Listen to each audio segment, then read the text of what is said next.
Now, Donald J. Trump has accepted the Republican nomination at the National Convention and given his first speech since he was cut off mid-sentence by a flurry of gunfire in an assassination attempt at a rally in Pennsylvania earlier this week. Yet, while Donald Trump has demonstrated to be taking the helm of the party, the fact remains that the twice impeached former president and convicted felon will still have to convince undecided voters in critical states in the United States that he is once again the right man to lead the country. Listen in to what Donald Trump had to say in that speech at the Republican National Convention.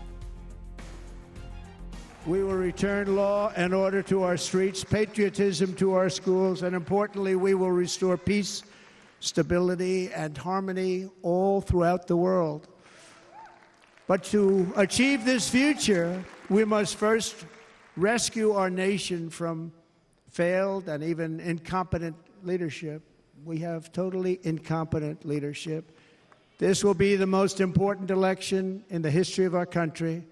Under the current administration, we are indeed a nation in decline. All right, so you heard what Donald Trump had to say. This is going to be the most important election in the history of United States. Let's try and weigh in on that. And for that, I've also been joined in by former U.S. NSA and veteran diplomat Ambassador John Bolton in a CNN News 18 exclusive. He's talked about how Trump's second innings could reshape the bilateral relations between New Delhi and Washington, which have in fact been severely hit during the Biden administration. Listen in to as he decodes Trump's India Connect. Here in India, there's a lot of support for Donald Trump. We've seen the Hindu Sena offer puja for the long life of Donald Trump. Equally interesting is the Indian origin of J.D. Vance's wife, Usha Chilukuri. Will Donald Trump's India connection now be able to cement the relationship between New Delhi and Washington?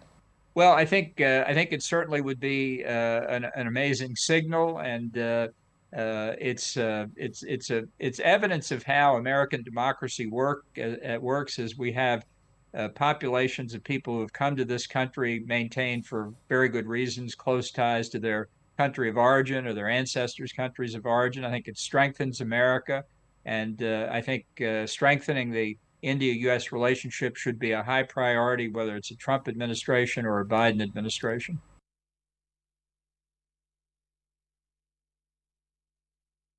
Level of engagement between the two countries, India and the United States, has suffered a massive setback, be it announcing an indictment accusing an Indian intelligence official of masterminding the plot to kill Khalistani separatist Gurpatwant Singh Pannu, or even intervening in India's internal matters such as the farmers' protests or even the legal action against opposition politicians, the issue of CAA.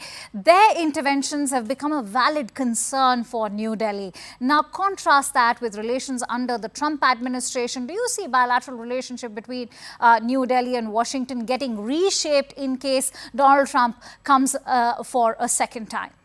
Well, I think one of the other factors that has caused difficulty is the relationship between India and Russia during the Ukraine war. Now, there's obviously a long history with respect to Russia. I think it's more precarious for India now to have that closer relationship with Russia because of the growing China-Russia axis, like the Sino-Soviet alliance of the Cold War, this time with China very much in the driver's seat, Russia very much a junior partner. So I think there's a lot of sorting out that India needs to do, and it could be that in a Trump administration that Delhi-Washington relations would improve. I think my impression was that the Modi-Trump relationship was a very strong one personally, and so that's something to build on.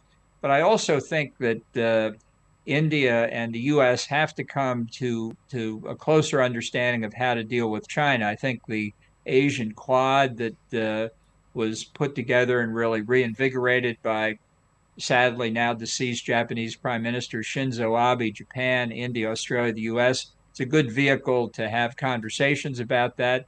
And so I hope whether Trump or Biden are elected, I hope the Quad continues in its work.